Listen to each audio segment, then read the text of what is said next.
Bonjour tout le monde, bienvenue dans cette nouvelle vidéo. Je suis trop contente de vous retrouver aujourd'hui pour parler d'un sujet.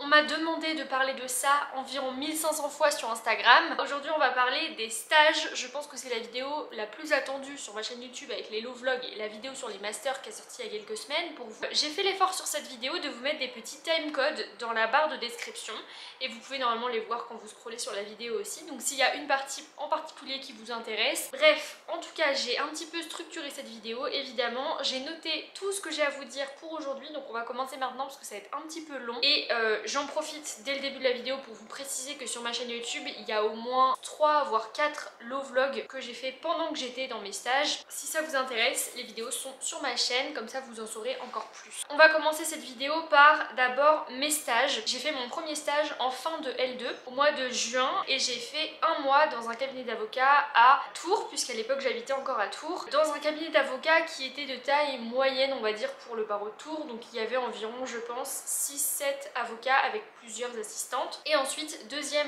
stage que j'ai fait, c'est quand je suis rentrée en L3 de septembre jusqu'à janvier à peu près. J'ai fait 3 mois et demi dans un cabinet d'avocats quand j'étais à Angers. Je venais d'arriver à Angers à temps partiel, donc 2 jours par semaine, dans un cabinet d'avocats qui était spécialisé en droit de l'immobilier. J'ai fait pas mal aussi de droit de l'urbanisme et droit de la construction. Je l'ai pas dit mais dans mon premier stage c'était surtout du contentieux commercial. Tous mes stages ont été extrêmement différents les uns des autres. J'espère que vous entendez pas trop de bruit, c'est juste que j'ai ouvert la fenêtre.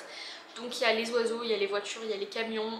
Je suis encore en Colombie actuellement et du coup il y a du bruit. Et mon troisième stage, c'est un stage à temps plein cette fois-ci sur 3 mois et demi, de mi-mai jusqu'à fin août, dans un grand cabinet d'affaires parisien. J'ai fait un mois en semi-présentiel, on va dire, j'y allais à peu près 2 jours par semaine et le reste du temps j'étais en télétravail. Et à partir du deuxième et troisième mois, je suis partie en Colombie. J'ai télétravaillé depuis la Colombie. Dans ce stage-là, j'ai surtout fait du préjudice corporel. J'ai fait un petit peu aussi de droit des assurances, du droit civil. Je l'ai pas dit, mais dans mon deuxième stage, quand j'étais à temps partiel, c'était un tout petit cabinet parce que l'associé était tout seul. Et après, il avait 2 collaborateurs et 2 assistantes, donc c'était vraiment un tout petit cabinet. Et dans mon dernier cabinet parisien, là il y avait des centaines d'avocats, mais moi dans mon pôle il y avait un associé avec 4 collaboratrices, 2 stagiaires et une assistante. Donc ça c'est pour mes stages. Ensuite, comment trouver un stage? On me pose toujours cette question et je comprends parce que c'est pas forcément évident. Faut savoir que tout ce que je vais vous dire dans cette vidéo varie beaucoup selon le lieu où vous vivez en fait, selon vos contacts. Je précise que moi je n'avais strictement aucun réseau dans ce domaine-là, comme quoi c'est possible. Moi j'ai trouvé chacun de mes stages différemment. Le tout premier à Tours que j'ai trouvé quand j'étais en L2, c'était un stage d'un mois non rémunéré. C'était un stage surtout d'observation. J'ai pas fait grand chose honnêtement, c'était pas du tout mon meilleur stage, j'ai pas appris grand chose, j'ai surtout fait des tâches administratives et tout. Mais c'est juste que en fait ils avaient clairement pas le temps de s'occuper d'un stagiaire. Mais c'était pas non plus un mauvais stage du tout, je me suis très bien entendue d'ailleurs avec les avocats avec lesquels j'ai travaillé. Tout ce que je vais dire ça dépend vraiment de là où vous vivez, du cabinet en question, parce que vraiment chaque cabinet est très différent. Moi j'avais trouvé ce premier stage, honnêtement j'avais envoyé des mails à tous les cabinets de Tours, sans CV, sans lettre de motivation, avec juste le corps du mail où je décris ce que j'ai fait, les matières que j'ai étudiées, pourquoi je veux être avocate. Aucun cabinet quasiment ne m'avait répondu et ce cabinet là m'a répondu dans la journée: ok, nous on te prend pour un mois en stage, sans entretien, sans rien du tout. Comment j'ai trouvé mon deuxième stage? C'était plus délicat parce que c'était à temps partiel, rémunéré. J'ai dû envoyer environ 80 candidatures à tous les cabinets de Angers. Cette fois-ci j'ai fait un CV qui était assez design, assez voilà, rien de spécial comme CV, hein. C'était quand même très moderne, un petit peu original entre guillemets. C'est un truc assez graphique. J'ai envoyé mon CV en pièce jointe.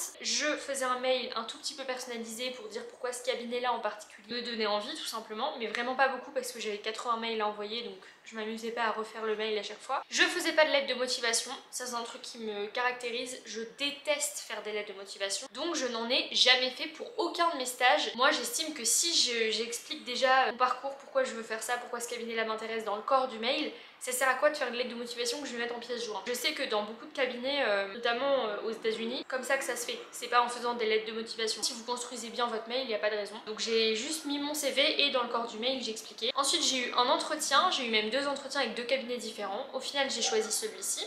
en droit de l'immobilier. L'entretien s'est très bien passé, entretien classique, hein, on vous demande juste votre motivation, qu'est-ce que vous avez étudié, quand vous êtes disponible. Pour mon dernier stage, là c'était encore plus compliqué parce que cette fois-ci je cherchais un stage rémunéré, mais en plus à temps plein, donc rémunéré beaucoup plus que le deuxième, en télétravail depuis l'autre bout du monde. C'est très compliqué, il y a le décalage horaire, il y a 7 heures de décalage horaire. Je pensais vraiment pas que j'allais trouver, je me suis dit je vais tenter, mais bon, personne n'a accepté. J'ai vraiment ciblé, ça c'est important, le ciblage des cabinets. Déjà tout ce qui vous intéresse vraiment pas, genre moi par exemple tout ce qui est droit fiscal, donc j'en voyais même pas en fait à ces cabinets là. Si vous avez un doute, allez-y, mais si vraiment vous aimez pas, ça sert à rien de postuler en fait. Mais après, ne soyez pas non plus trop difficile au niveau du ciblage, parce que par exemple moi le droit immobilier je n'y connaissais rien du tout. Au premier abord c'est pas ce qui m'attirait le plus, et pour autant j'ai adoré mon stage, et je pense même que je ferai plus tard du droit de l'immobilier. Ça peut aussi vous ouvrir l'esprit en fait sur d'autres matières. Alors moi c'était que des candidatures spontanées, hein. J'ai jamais répondu à des offres. Osez postuler dans des cabinets où vous pensez que vous n'allez pas être pris. Parce qu'on a toujours ce truc un peu du syndrome de l'imposteur, on s'imagine qu'on n'est clairement pas le meilleur, qu'on pourra jamais genre être pris dans un tel cabinet. Et pour autant, regardez, moi j'ai demandé que des trucs farfelus, j'ai toujours eu des stages qui en plus pour chacun d'entre eux se sont bien passés. Moi quand j'ai fait par exemple mon dernier stage là en cabinet d'affaires à Paris, j'ai franchement envoyé un mail à cet associé là. Ah oui, petit conseil aussi, quand vous voulez envoyer dans un cabinet, je vous conseille de ne pas faire parmi les formulaires de contact. Les mails se perdent. Je vous conseille de trouver le mail de l'associé spécifiquement et vous envoyez directement sur le mail, sur son mail à lui, et pas sur le mail du cabinet. Pour moi ça c'est vraiment important parce que ça permet directement de trouver un contact. Et franchement je vous jure que quand j'ai envoyé ce mail à cet associé là dans ce cabinet, j'ai pas pensé une seule seconde qu'ils allaient me répondre. Et au final, il m'a recontacté assez vite, il m'a dit est-ce qu'on peut se voir par visio? Ça s'est fait et il m'a dit ok, ne vous sous-estimez pas et osez demander à des grands cabinets alors que vous n'avez pas forcément de profil en plus. Moi je suis pas du tout affairiste de base. Aussi une question, est-ce qu'il faut se déplacer ou les appeler au téléphone? Pour moi la réponse c'est catégorique, c'est non. Pour moi ça ne sert à rien. Se déplacer déjà parce que les avocats sont rarement dans leur bureau. Et quand ils y sont, ils sont souvent au téléphone, en rendez-vous. Ils sont aussi parfois déjà plongés dans un truc, genre ils sont en train de rédiger des conclusions, ils vont pas te recevoir dans leur bureau en plein milieu. Et appeler, pour moi c'est la même chose, vous allez tomber sur le secrétariat qui va vous dire qu'il est pas disponible, qu'il est en audience, qu'il est en expertise, qu'il est pas là, ou alors qu'il est occupé. Pour moi vraiment se déplacer ou appeler ça sert à rien, les mails ça fonctionne. Les mails mais bien ciblés. Un des secrets on va dire pour avoir un stage, c'est de bien montrer sa personnalité. Mon mail je le fais pas en mode actuellement étudiante en L3, non genre pas, c'est pas une lettre de motivation mon mail, c'est j'explique qui je suis. Je suis Lilou, je suis étudiante en telle année, j'ai déjà étudié telle et telle matière, j'ai été plus intéressée par ça ou par ça, c'est pour ça que votre cabinet me paraît cool parce que j'aimerais bien approfondir mes connaissances dans tel ou tel domaine. J'étais très intéressée par exemple par le pénal parce que j'étais déjà allée voir beaucoup d'audiences, que j'avais commencé à construire une petite société dans le numérique, le droit. Ça c'est clairement ce qui a fait la différence pour mon troisième stage en cabinet d'affaires. Mes notes ils en avaient mais rien à secouer parce que dans ce cabinet là de base ils disent qu'ils prennent pas en dessous du master 2 ou de élève avocat. Si vous avez quelque chose qui va faire la différence, qui va titiller leur sensibilité et leur intérêt, vous pouvez quand même être pris même si vous n'êtes pas du tout en M2. Et moi je sais clairement que j'ai été prise pour ça. Donc c'est pour ça aussi que je vous dis que vraiment faire des expériences à côté de la fac, c'est la base. Parce que la fac, vous n'allez pas y rester toute votre vie. C'est le socle. Mais en fait tout le reste c'est ce que vous allez construire autour de la fac. En fait les cabinets ça les intéresse pas vos notes. Ils veulent savoir qui vous êtes et ce que vous faites à côté de la fac ça reflète votre personnalité. À partir de quel niveau on peut faire des stages et postuler. Comme je vous ai dit, tout dépend du type de stage que vous cherchez, de la longueur du stage que vous cherchez, de si vous êtes rémunéré ou pas. Honnêtement, moi je vous dirais dès la L1, c'est pas inutile. Par contre, il faut quand même savoir que dès la L1, vous n'avez pas vraiment de connaissances juridiques. Donc forcément, vous allez faire des trucs un petit peu plus administratifs, aller chercher le courrier, etc. Mais c'est pas pour autant inintéressant parce que c'est aussi une partie du métier. Si vous avez un domaine comme moi qui vous attire beaucoup plus que les autres et vous savez que vous voulez faire ça et rien d'autre, faites majoritairement des stages en cabinet d'avocat, mais je vous conseille quand même de faire des stages à côté dans une étude d'huissier, dans une étude notariale, dans un tribunal, ça peut être très intéressant aussi, même dans une entreprise en tant que juriste d'entreprise. Découvrir d'autres métiers avec lesquels les avocats travaillent, c'est pas non plus inutile. Et pour ceux qui n'ont pas d'idée de métier pour l'instant, qui savent que le droit ça leur plaît mais qui savent pas exactement où est-ce qu'ils veulent aller en fait, tester plein de structures différentes, tout en sachant comme je vous l'ai dit que tout dépend des structures. Donc il suffit que vous tombiez dans un cabinet d'avocats pas très bienveillant, où l'expérience vous plaît pas mais juste parce que vous travaillez avec les mauvaises personnes, pour que vous vous disiez avocat c'est vraiment pas pour moi. Et à côté de ça vous tombez dans une étude notariale où ça se passe super bien et là vous vous dites je veux être notaire. Alors qu'en fait si ça a été l'inverse, peut-être que vous vous seriez dit je veux être avocat. Je vous conseille de multiplier les expériences dans des tailles de cabinets différents parce que ça change beaucoup selon si vous êtes dans un tout petit, un moyen ou un très grand. Les trois trucs que j'ai fait en fait, ça change énormément. La pratique du métier n'est pas du tout la même. Dès la L1 c'est pas mal, mais surtout pour moi en L2 et en L3, notamment en L3 pour moi c'est primordial. Je pense que même pour valoriser votre candidature auprès des masters, c'est mieux d'avoir fait des stages, notamment longs, parce que pour moi la durée du stage, on va aborder ce sujet là maintenant tout de suite. La durée du stage. Franchement, pour moi, la durée du stage, c'est quelque chose de très important. De pas faire des petits stages. Le petit que j'ai fait, c'était 1 mois et franchement, c'était pas du tout suffisant. Il faut savoir que le temps judiciaire est très long. Vous pouvez rédiger des conclusions, vous aurez l'audience que dans 2 mois, 3 mois, ou l'expertise que dans 1 mois. Donc si en fait vous faites un stage de 15 jours ou même d'une semaine, vous allez juste arriver dans un dossier que vous connaissez pas, rédiger un truc et pas savoir la suite. Le métier avocat, c'est un temps long, c'est un suivi de dossier. Personnellement, j'ai adoré dans mes 2 derniers stages de 3 mois, notamment à temps partiel, je trouve que c'est l'idéal parce que du coup vous alliez fac, théorique et pratique au cabinet d'avocat, tout en ayant un équilibre entre les deux. Et en plus, comme ça dure 3 mois, vous avez le temps de suivre un dossier. Rédiger par exemple un courrier, une mise en demeure, on le reçoit au cabinet pour un rendez-vous client. Et là, ça fait plaisir ce que tu te dis, c'est moi qui ai rédigé ton courrier il y a 2 mois, c'est moi qui ai rédigé ta mise en demeure, quelle réponse on a eu, qu'est-ce qu'on adopte comme stratégie. Tu suis le dossier en fait, tu suis le client. Et dans mon tout dernier stage, c'était encore mieux parce que j'ai même eu l'occasion, pour la toute première fois, de conclure. J'ai fait des conclusions d'incident et j'ai reçu vers la fin de mon stage, donc 2 mois plus tard, la réponse du juge et on avait gagné en plus. Faites des stages longs, donc de plus de 2 mois, 3 mois, 4 mois. Ça rejoint ce que je vous ai dit tout à l'heure sur le syndrome de l'imposteur. Arrêtez de vous sentir pas à la hauteur, pas capable. On commence tous quelque part. Au début, on connaît rien, on ne sait pas ce que c'est qu'une audience de mise en état, on ne sait pas ce que c'est qu'un dossier de plaidoirie, on ne sait pas comment se passe une expertise, on ne sait pas comment se passe une audience, on ne sait pas comment on fait un dépôt.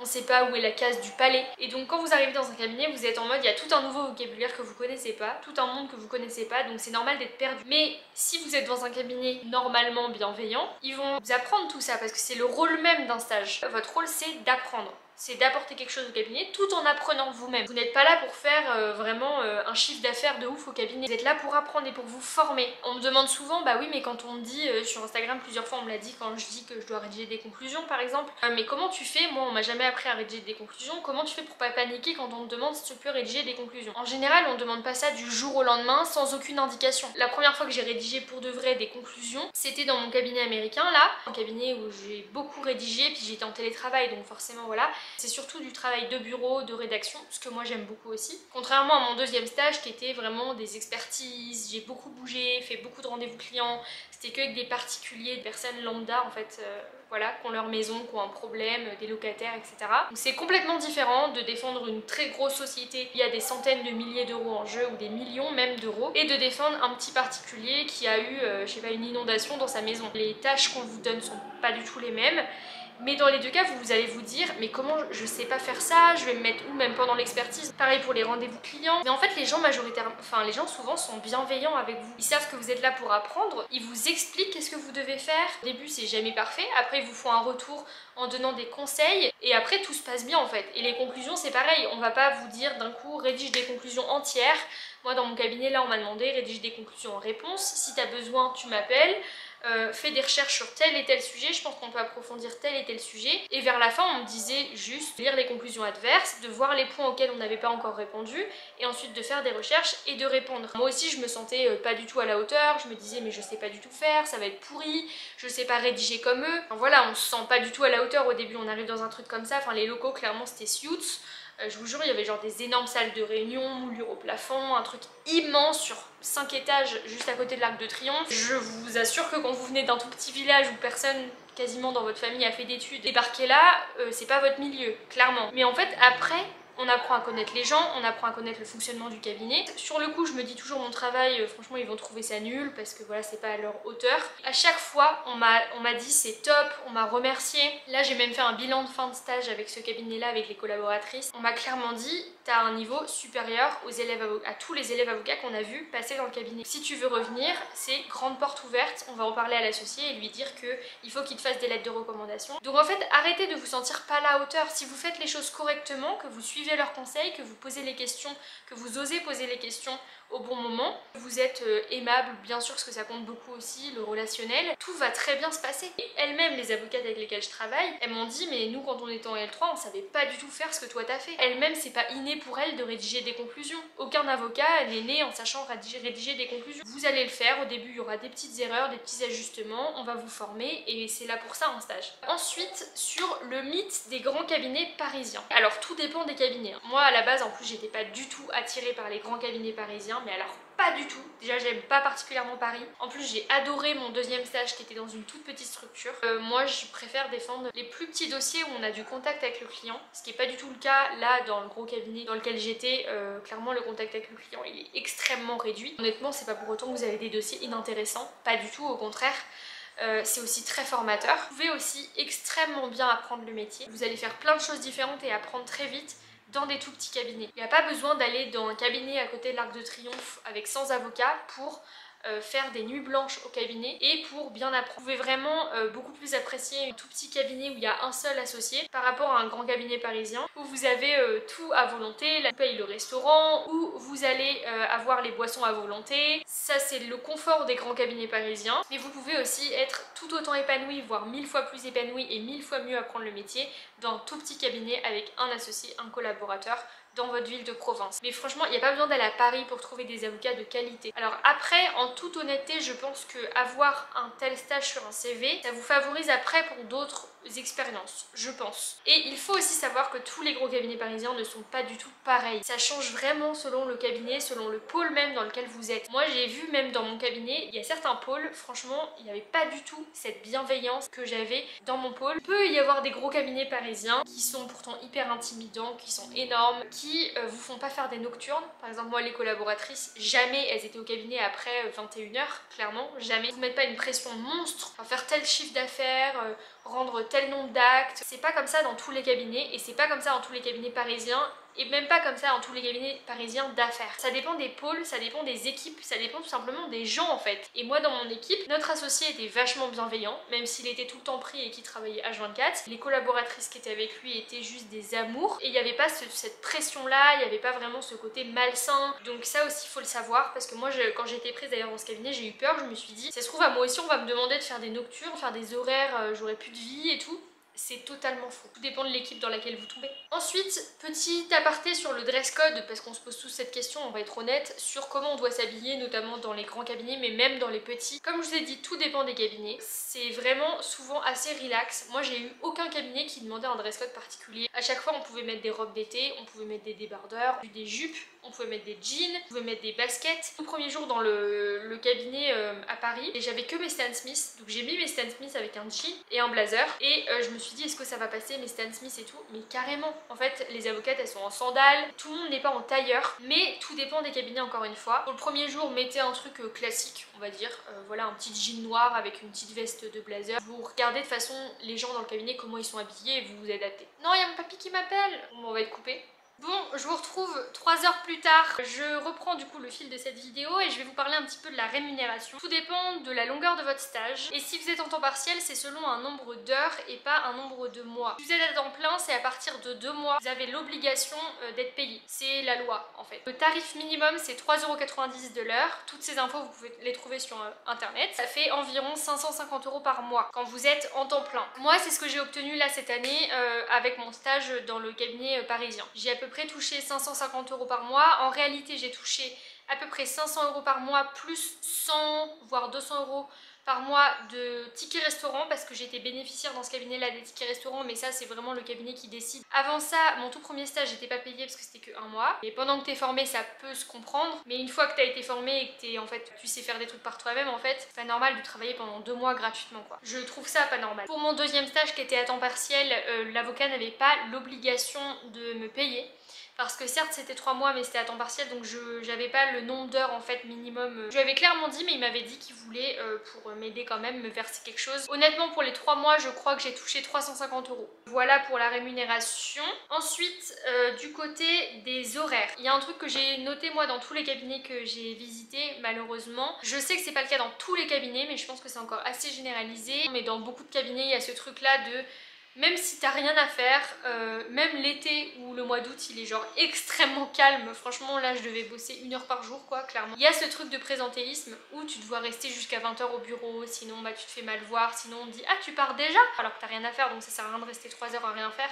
Dans ma deuxième expérience à temps partiel là dans le tout petit cabinet, c'était pas trop le cas franchement. Après l'associé était débordé parce qu'il n'arrivait pas à recruter et il était mais complètement débordé, à lui tout seul il gérait 500 dossiers et en fait il travaillait jour et nuit littéralement. Mais ses collaborateurs c'était pas le cas. Moi le plus tard que j'ai fait, je suis partie à 19 h 30, c'est parce qu'on m'a viré du cabinet parce que les collaboratrices partaient à 19 h. Le cabinet parisien, elle partait à 20 h, parfois 21 h. Et dans ma toute première expérience dans un cabinet moyen à Tours, honnêtement il y avait vraiment ce truc de présentéisme. Les stagiaires notamment, ils avaient rien à faire. Franchement il y avait des journées, j'avais genre zéro truc à faire. Et du coup en tant que stagiaire, je crois que je pouvais pas partir avant 18 h 30 alors que j'étais pas payée en plus. Les horaires, tout dépend vraiment de votre cabinet. Moi personnellement, je pense qu'à chaque fois je faisais, quand j'étais en présentiel, je commençais vers 9 h, 9 h 30. Je prenais une pause vers midi, 13 h. Et ensuite je reprenais vers 14 h jusqu'à 17 h 30, 18 h, 18 h 30. Là honnêtement pendant l'été ça a été tellement calme, notamment le mois d'août,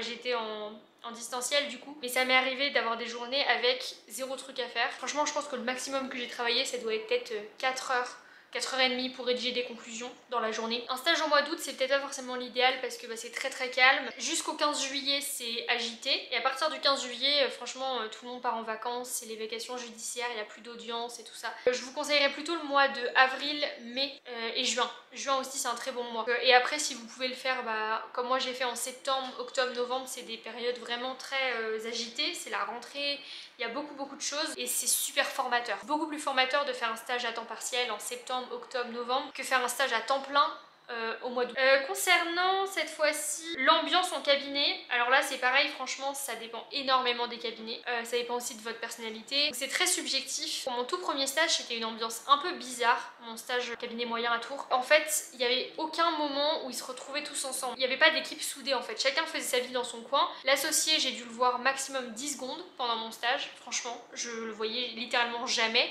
Les collaborateurs, en fait j'étais à un étage pour les stagiaires, il y avait un étage avec 2 bureaux stagiaires et j'étais là avec une autre stagiaire et un alternant. Du coup, je voyais jamais les avocats, il fallait que je descende et que je prenne rendez-vous limite pour les voir, sachant que j'avais pas grand chose à faire et qu'ils n'avaient pas le temps de s'occuper de moi. Et même l'ambiance entre eux en fait, j'ai rien, enfin il n'y avait pas genre de cuisine commune où on mangeait ensemble le midi, il n'y avait aucune ambiance d'équipe, voilà. Pour le deuxième stage que j'ai fait, franchement il y avait une bonne ambiance. Après voilà, il y a toujours des petits différends dans un cabinet, c'est normal. Il y a aussi ce truc de l'associé qui donne les trucs les plus chiants aux collaborateurs et qui lui fait les trucs les plus intéressants, sauf quand c'est des audiences de dépôt ou de mise en état où il n'y a rien à faire, où il envoie les collabs. Après je sais qu'il y a des cabinets qui traitent très bien leurs collaborateurs et qui leur donnent des trucs tout aussi intéressants. Et franchement le dernier que j'ai fait en cabinet parisien, les collaborateurs avaient aussi plein de trucs super intéressants à faire. Mais c'est vrai que dans le deuxième, tout ce qui était intéressant, les expertises et tout, c'était que l'associé qui les faisait. Il y avait quand même une bonne ambiance, on se sentait pas du tout mal à l'aise, mais c'était pas non plus des amis dans la vie quoi. Et comme c'est une petite structure, moi je travaillais toujours avec l'associé. Je passais ma vie dans le bureau de l'associé pour faire les rendez-vous clients, rendez-vous téléphoniques, visio, en présentiel, j'allais en expertise avec lui, j'allais en audience avec lui. Je faisais quelques recherches dans mon bureau, mais franchement la majorité du temps je le passais en rendez-vous avec lui dans son bureau. Alors que dans mon premier stage, comme je vous ai dit, l'associé je l'ai vu 10 secondes en un mois. Dans mon dernier stage, l'associé je l'ai vu peut-être quand j'étais en présentiel, j'ai dû le voir maximum 2 heures, ouais. Ah non, on a mangé ensemble un midi, il nous a invités tous au restaurant. Il faisait assez souvent ça dans l'équipe, avec les assistantes. Ça c'est, mais ça dépend vraiment du pôle parce que je sais que j'en avais parlé justement avec l'assistante et elle m'avait dit qu'il y avait certains pôles du cabinet, même la majorité des autres pôles, les assistantes jamais elles iraient au restaurant avec les associés. Il y a genre une hiérarchie pourrie où il faut mettre les assistantes dans des petits bureaux pas éclairés. Dans mon pôle, j'ai eu de la chance parce que c'était pas du tout comme ça. Les stagiaires, les collabs et les assistantes et l'associé allaient tous ensemble au restaurant, faisaient des déjeuners d'équipe. Quasiment tous les midis, en vrai, on mangeait ensemble entre collaborateurs et stagiaires. On allait chercher à manger ensemble et ensuite on se mettait dans une salle de réunion pour manger tous ensemble. Après des fois il y en a qui ont des urgences, qui peuvent pas, etc. Mais il y avait quand même ce truc d'équipe. En dehors du cabinet, les collaboratrices notamment sont amies entre elles en fait. Mais en même temps elles t'excluent pas, genre moi je me sentais intégrée. Et pour la question de quel stage j'ai préféré, je pense que j'ai préféré mon deuxième stage en droit de l'immobilier dans le tout petit cabinet à Angers. Parce que c'est là que j'ai le plus appris. J'ai fait plein de rendez-vous clients, on était super proches des clients. Forcément t'as encore plus envie de te battre pour eux, tu vois, quand tu vois que c'est des particuliers comme toi et moi. Enfin moi ça a développé plus ma vocation que quand je me bats pour des grosses boîtes qui s'en foutent un peu de s'ils perdent 100 000 € ou pas. Tu vois ce que je veux dire? C'est différent, mais dans le grand cabinet, j'ai aussi adoré l'ambiance de l'équipe. J'ai préféré l'ambiance dans le grand cabinet. La deuxième, j'ai adoré parce que j'ai surtout beaucoup appris. L'ambiance était cool, mais pas non plus extraordinaire. Mais par contre, sur le plan formation, franchement, ça a été ma meilleure expérience. J'ai adoré le droit de l'immobilier, urbanisme, construction. J'ai appris que j'ai adoré ce secteur. Et la troisième, j'ai adoré l'ambiance. J'ai beaucoup aimé aussi ce qu'on m'a donné à faire parce qu'on m'a vraiment pas donné des trucs genre administratifs purs et durs à faire, pas intéressants. On m'a vraiment fait rédiger. Après, je me suis quand même plus ennuyée parce que c'était l'été. Quand je fais le global, je pense que j'ai préféré ma deuxième expérience en petit cabinet, en droit de l'immobilier. Mais la dernière, là, en préjudice corpo dans le grand cabinet à Paris, j'ai adoré aussi. Et après, sur les missions qu'on m'a données, ça dépend énormément de vos maîtres de stage, de votre cabinet, de votre niveau aussi évidemment. Vous n'allez pas faire pareil si vous êtes en L1, en L3 ou en M2. Ce que j'ai surtout fait là, notamment dans mon dernier stage, c'est des recherches. En vrai, genre Dalloz, Lamiline, Doctrine, des recherches de jurisprudence pour mettre dans des conclusions. J'ai surtout fait des recherches juridiques. J'ai fait aussi pas mal ça dans mon stage d'avant en droit de l'immobilier. Dans certains cabinets, ils vont faire tous les trucs administratifs chiants. Envoyer le courrier à la poste, aller récupérer le courrier avocat à la TOC au palais de justice. J'ai fait ça je crois dans mon premier stage. Je suis allée à une étude d'huissier pour déposer des actes. Je vous envoie à droite à gauche déposer des trucs. Faire des photocopies, trier des pièces, numéroter des centaines de pièces, ça c'est trop chiant. Mais parfois il y a des cabinets qui font faire que ça, genre le café, les photocopies et la numérotation des pièces. Ils en profitent pour prendre un mec genre qui coûte rien au cabinet pour faire ça. C'est un peu de l'exploitation mais on va pas le dire. Mais en tout cas moi j'ai eu de la chance dans mes stages, ça s'est jamais passé comme ça, on m'a toujours donné beaucoup de trucs à faire, des vraies tâches en fait. Enfin, après comme tout le monde j'ai fait voilà, des dossiers de plaidoirie par exemple que j'ai préparés, j'ai numéroté et tamponné des pièces, mais ça même les avocats le font. Mais je veux dire c'était pas la majorité de mon temps, on me donnait ça genre de temps en temps. J'ai rédigé des mails, j'ai rédigé des courriers, j'ai appelé par exemple des huissiers, des notaires pour voir qu'est-ce qu'il y avait à faire dans certains dossiers. J'ai aussi fait des synthèses d'actes, par exemple quand on reçoit une expertise un peu longue ou un truc comme ça où tu fais une synthèse pour l'avocat. De la rédaction, donc j'ai rédigé, dans mes premiers stages j'ai rédigé des petits trucs genre des procurations, des petits actes comme ça, des mises en demeure. Et dans mon dernier stage j'ai rédigé carrément des conclusions. J'ai fait dans mon deuxième stage énormément d'expertise, donc je partais en expertise toute une après-midi avec l'associé en expertise judiciaire dans des bâtiments voilà, qui se sont effondrés, qui ont des fuites d'eau ou des trucs comme ça c'était génial, ou même chez des particuliers en fait qui ont un problème de travaux, qui ont été mal faits, etc. Ça c'était trop bien. Faire les expertises c'est super intéressant. J'ai fait des audiences, j'ai assisté à des audiences, on recherchait des fois les stratégies pour les clients. Bref, ma batterie est en train de se terminer, j'espère que vous avez aimé cette vidéo, elle était un peu longue mais j'avais besoin de vous expliquer tout. Bon, ma batterie s'est coupée donc j'en ai pris une autre mais qui est aussi, il me reste qu'une barre donc il va falloir que je fasse vite. Donc voilà, j'espère que vous avez aimé cette vidéo, qu'elle vous aura plu, qu'elle vous aura aidé. Si vous avez des questions, n'hésitez pas à me rejoindre sur mon Instagram, lilou-studylow. N'hésitez pas aussi à rester bien connecté sur la chaîne YouTube parce qu'il y a plein de trucs qui arrivent vraiment trop cool. Si vous avez des questions aussi, il y a les commentaires qui sont dispo, je réponds à tout le monde en commentaire sous mes vidéos donc n'hésitez pas. Vous aimez ma chaîne, mon contenu, n'hésitez pas à aller faire un tour sur la chaîne pour voir toutes les autres vidéos, les low vlogs, etc. Et à partager mes vidéos aussi, ça m'aide beaucoup. Tout simplement pour en fait faire connaître un petit peu ma chaîne YouTube. C'est vraiment très précieux pour moi. Et en attendant, on se retrouve très bientôt sur YouTube. J'essaie d'être très régulière en ce moment. Et je vous dis, prenez soin de vous, de la nature, des animaux et de vos proches. Et à très bientôt dans une prochaine vidéo. Bye!